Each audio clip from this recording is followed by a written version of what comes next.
Pero ahora vamos a saludar a José Luis Espert. José Luis es economista, te decía, ya está jugando en política hace mucho tiempo. Buenas noches, José Luis. José del Río te saluda. Hola, ¿cómo te va, José? Bueno, se cerró un acuerdo con los acreedores. ¿Qué implica? Bueno, en primer lugar, es una muy buena noticia que el gobierno haya enmendado el error que había cometido el 22 de abril de poner a la Argentina en default con la deuda externa. No creo que al gobierno le vaya a llover financiamiento porque es muy diferente esta reestructuración o este cierre, en principio, de la reestructuración a otras que ha habido en el pasado. En otras, como fue el Plan Brady en el 93 o la del mismo Néstor Kirchner en el 2005, fueron con situaciones fiscales muy sólidas, te diría, al menos durante un corto plazo. Viste que acá a la larga lo fiscal se desmadra siempre, pero hoy estamos reestructurando la deuda con 10 puntos el producto de déficit fiscal y un gobierno que no da ninguna muestra de tener intenciones de contener el gasto. Por lo tanto, nadie se va a volver loco en el mundo por prestarle al gobierno argentino. Empieza Cristalina Georgieva, por decirte, hice un mix entre Cristina y Cristalina, pero tuiteó esta semana algo que tenía que ver con una felicitación al gobierno de Alberto Fernández, pues más precisamente al ministro Martín Guzmán, pero ahora se empiezan a sentar para hablar de 44.000 millones de dólares. ¿Qué expectativas le ves a esta negociación? Mirá, a ver, el fondo no se podía sentar a conversar un programa con Argentina en un default de la deuda. Así que, por lo tanto, ahora sí, Argentina fuera del default, el fondo se puede sentar a conversar un programa con Argentina. En principio, el fondo, de acuerdo con su liturgia, de acuerdo con su menú, podría patear los vencimientos de un país miembro, como en este caso Argentina, si acordás un programa, ¿no? Me parece difícil que el fondo patee los vencimientos en programa. En principio sería una excepcionalidad, pero bueno, como estamos en un mundo pandémico, capaz que se da. Pero daría la sensación que el fondo, para patear estos vencimientos, quiere un programa económico con Argentina. Y ahí yo, la verdad, hoy no tengo ninguna capacidad para pronosticarte cómo va a terminar la negociación con el fondo. Sí te diría que cuánta deuda le patee el fondo a la Argentina hacia adelante va a depender de qué programa Argentina quiera firmar con el fondo. Cuanto más lejos quieras patear la deuda con el fondo, más te va a pedir el Fondo Monetario de ese programa que acuerde, porque no hay que olvidarse que el Fondo Monetario es el representante de los intereses de todos los acreedores del mundo, porque los dueños del fondo son los países. Así que en algún lugar Argentina, en realidad, más que deber al fondo, le debe a los países, así que el fondo se tiene que preocupar y mucho para que Argentina arme un programa donde se balancee lo que Argentina está dispuesto a hacer con lo que Argentina quiere patear hacia adelante de deuda, digamos. Esto es lo que hoy me atrevería a poner blanco sobre negro, pero no pronosticar cómo termina esta negociación. No, pero sí desde un análisis retrospectivo, digo, a veces hoy uno ve que desde el relato, ¿no? Pasa de ser el fondo Caperucita al lobo. Después vuelve a ser Caperucita de acuerdo a cómo le convenga al gobierno de turno. ¿Cómo lo ves vos? Bueno, esto es el chanterismo argentino, digamos. Argentina es un país chanta, atorrante en el mundo. Pide prestado, llora que le presten. Es más, no solo llora cuando no le alcanza la plata, sino que está dispuesto a ceder soberanía, tal cual lo vemos nosotros, entre comillas, y emitir deuda bajo legislación extranjera. Digo ceder soberanía porque cuando vos emitís deuda bajo legislación extranjera, si hay un problema de pago, litigás afuera del país. Ajá. O sea, cuando necesitamos la plata, estamos dispuestos a dar todo, rogamos al fondo, vamos al fondo, como ahora. Ahora, cuando tenemos que pagarle, el fondo es el malo, o el acreedor, el malo. Sí, bueno. Así es como nos ven afuera, ¿no? Como poco serio. Así que hemos caído de nuevo en lo mismo, digamos. Ahora que lo necesitamos al fondo, ya no despotricamos contra el fondo, ya el fondo no es el malo de la película. Veremos. José Luis, lo sumo a Pablo Fernández Blanco, que tiene una pregunta para hacerte. ¿Cómo no? Hola, Pablo. Muy bien. ¿Cómo estás vos? José Luis, ¿considerás que el gobierno de Alberto Fernández se sacó el problema de encima, pero al menos en parte, hipotecó el futuro del próximo gobierno o la gestión del próximo gobierno? Porque los vencimientos van a empezar a caer a partir de 2024. Sí. Bueno, yo te diría, a ver, una reprogramación de la deuda es solo patear hacia adelante el problema de la deuda. Por lo tanto, si ese problema que vos pateaste para adelante termina efectivamente siendo un problema. Va a depender críticamente de qué política fiscal vos seguís hasta que pateaste los vencimientos o durante el tiempo que pateaste los vencimientos. Yo te diría, yo veo que el gobierno pateó los vencimientos para adelante, pero lo primero que hizo apenas pateó los vencimientos fue empezar a anunciar otra o continuar con los anuncios de aumento del gasto público. Así que me parece que esto de patear los problemas para adelante, si sigue así el gobierno, va a terminar siendo un problema claramente para el nuevo gobierno. Pero entonces, o sea, lo que digo es, cuando vos reprogramás la deuda, claramente la pateás para adelante. Si eso se transforma en un problema, depende de qué política fiscal haces desde el minuto cero posterior a la reprogramación. Y yo lo que veo que este gobierno pateó la deuda y empezó a gastar como loco, o sigue gastando como loco. Por eso empate el mercado. No fue que hubo fiesta después de la noticia de la reprogramación, ¿no? Y el tema del plan Marshall, como lo define el propio gobierno, decir que lo que viene es un plan Marshall para reestructurar, reconvertir, renacer la economía. ¿Y quién pone la plata para que sea un plan Marshall? La máquina de hacer billetes. ¿Y qué hacemos con la máquina, José Luis? No, bueno, esperá, guarda. Con el agujero fiscal de 10 puntos el producto que tenés hoy, el año que viene vas a empezar a tener una aceleración como tarde, el año que viene es muy fuerte la tasa de inflación. Así que el plan Marshall, ¿qué? ¿Va a ser más inflación? Es un disparate. A ver, sería bueno que los argentinos alguna vez hiciéramos las cosas que hay que hacer para evitar terminar siendo un país inviable.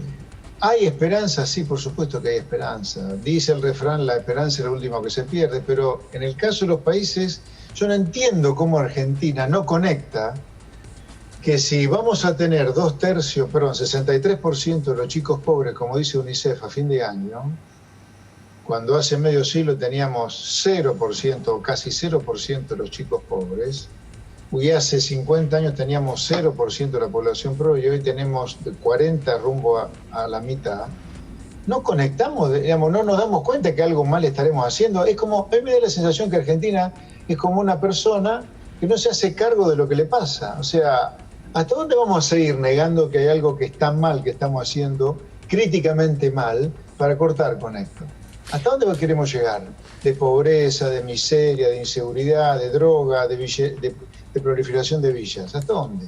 José Luis, increíble, insólito. Yo creo que tenemos que cambiar en serio antes que nos arrepintamos y terminemos armando la villa miseria más grande del mundo en un país riquísimo. Puede ser eso, pero yo te diría, hagamos otra cosa, comerciemos con el mundo, tengamos un Estado más chico, achiquemos el Estado todo lo que haya que achicarlo para bajarle los impuestos a la gente que no da más.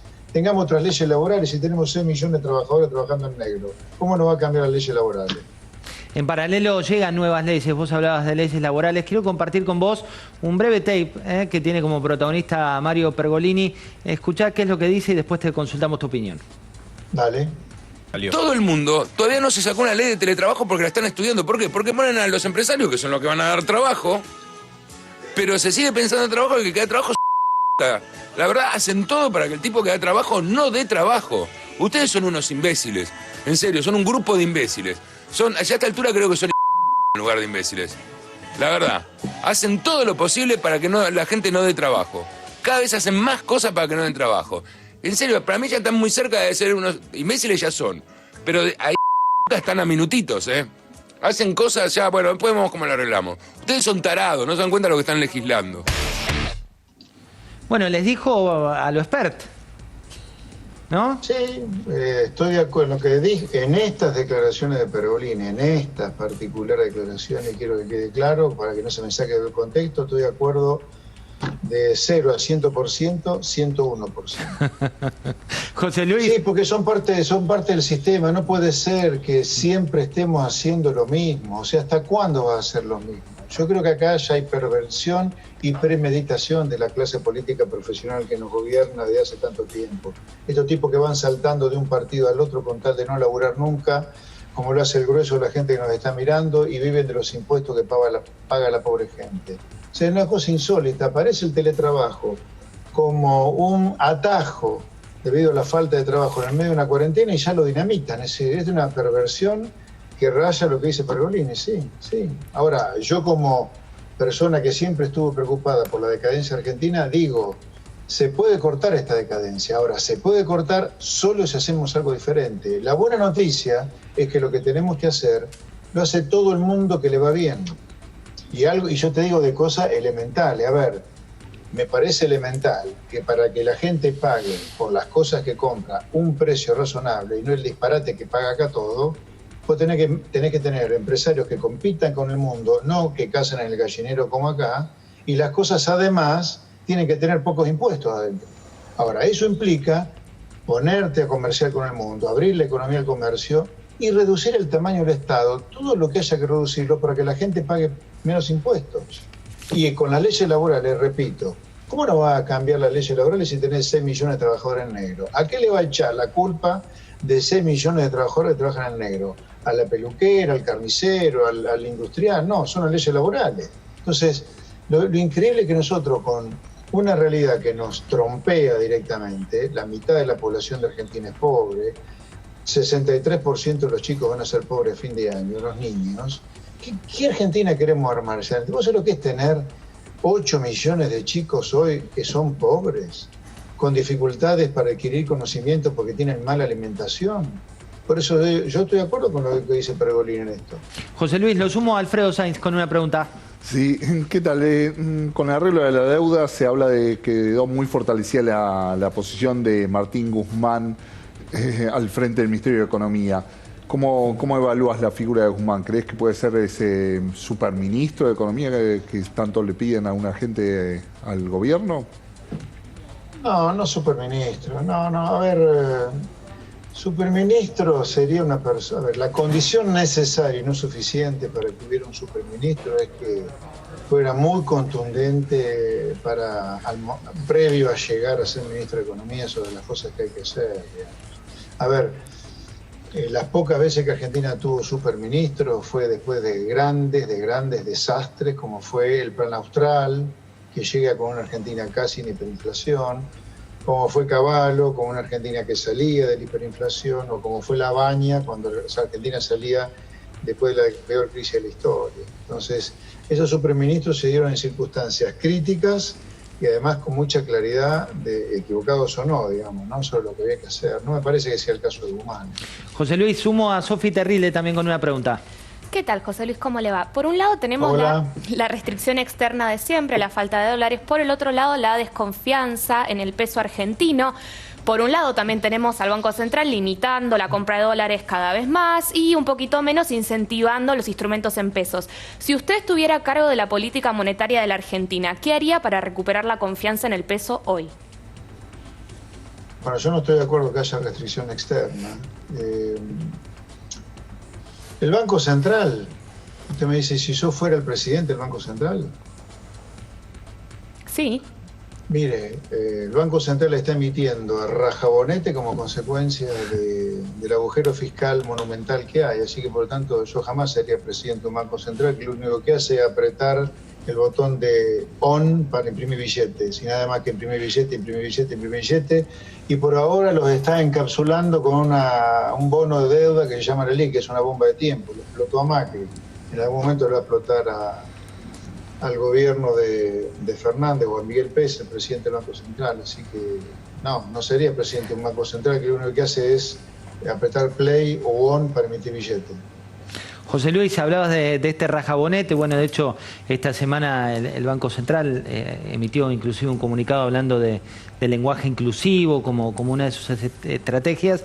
Digo, ¿crees que hoy se volvió a construir un relato económico que se vuelve a tratar de no hablar de lo importante generando algún tipo de fuego artificial? A ver, yo creo que la verdadera grieta no es entre los que estaban antes y los que están ahora, sino que la verdadera grieta es entre todos nosotros y toda la política profesional, donde viven creando falsas grietas, falsos relatos simplemente para alternarse o pasarse la posta. Sí, ahora vamos a asistir a un nuevo relato. La crisis económica la está generando la pandemia y la recuperación económica, si lo hubiera, la generan las medidas de política económica del gobierno. Ese va a ser el nuevo relato. Yo no descartaría que luego del la reestructuración de la deuda y si hay un acuerdo político-social entre empresarios, sindicatos, haya alguna suerte, no sé si veranito, pero una sensación de algún alivio, pero va a ser transitorio porque Argentina requiere de manera desesperante reformas en el sentido que yo comentaba antes, ¿no? Pero reformas que son de una complejidad extrema hacerlas, pero que si no las hacemos nos va a seguir yendo mal. O sea, yo entiendo, por ejemplo, a ver, voy a hablar con más claridad, voy a hacer una reforma. Guarda que el nuevo populismo puede llegar a ser del lado de alguna gente de la derecha o liberales bajar impuestos. Sí, querido, bajar impuestos con un agujero fiscal 10 puntos el producto, ¿qué haces con los impuestos que bajás? Entonces, para poder bajar impuestos tenés que bajar mucho más el gasto público todavía. Y eso no lo vas a hacer nunca, sino decir con claridad que tenés que proponer una regionalización del país. Hay demasiadas provincias en el país. Hay mucha gente y demasiada gente viviendo la política y la gente no da más de pagar impuestos para que se viva tanta gente en la política.